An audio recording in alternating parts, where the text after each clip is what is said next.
Assalamualaikum warahmatullahi wabarakatuh dan salam sejahtera. Saya Irni Haryati binti Abdul Kahar, Kaunselor Pendidikan Daerah Barat Daya Pulau Pinang. Jadi untuk program Check Tune pada hari ini, saya ingin berkongsi apa itu kesihatan mental dan penyakit mental. Okey, penyakit mental dan kesihatan mental ni adalah dua perkara yang berbeza tetapi saling berkait. Okey, sekiranya bila kita tengok stigma ataupun persepsi orang di luar sana berkenaan kedua-dua perkara ini, mereka mesti mengatakan bahawa pesakit mental itu, penyakit mental itu adalah seorang yang kurang waras ataupun seorang yang telah dirasuk dengan kuasa-kuasa yang mistik, tetapi itu semua salah. Okey, kerana apa? Hari ini marilah kita mendengar apa itu kesihatan mental. Kesihatan mental ni terbahagi kepada dua, iaitu kesihatan mental yang baik ataupun yang buruk. Okey, yang tidak baik.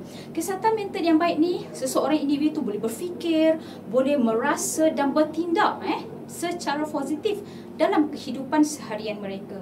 Manakala seseorang yang tidak boleh mengawal emosi dalam keadaan yang stres, kebimbangan, itu adalah kesihatan mental yang kurang baik. Jadi itu adalah kesihatan mental. Apa pula penyakit mental? Penyakit mental ini dia satu kondisi kesihatan yang boleh mempengaruhi keupayaan seseorang untuk berfikir, rasa dan bertindak.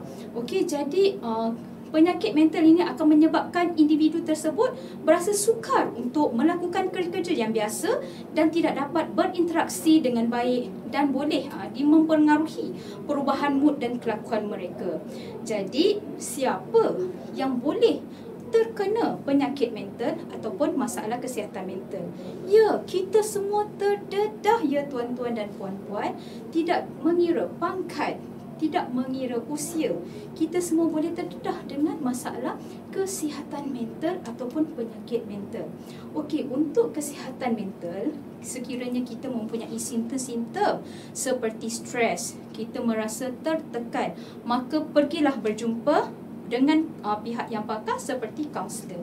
Manakala kalau penyakit mental ni, contohnya paranoid, kita merasa trauma, okey, ada masalah skizofrenia yang mempunyai penyakit mental yang lebih teruk mendalam, maka kita rujuklah kepada dua pihak yang pakar, iaitu pakar psikiatris dan yang kedua adalah pegawai psikologi klinikal.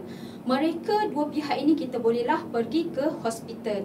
Manakala kalau kata kaunselor, contohnya di pejabat pendidikan daerah, kita ada kaunselor pendidikan daerah di situ. Okey, jadi berkongsi dengan orang yang kita percayai.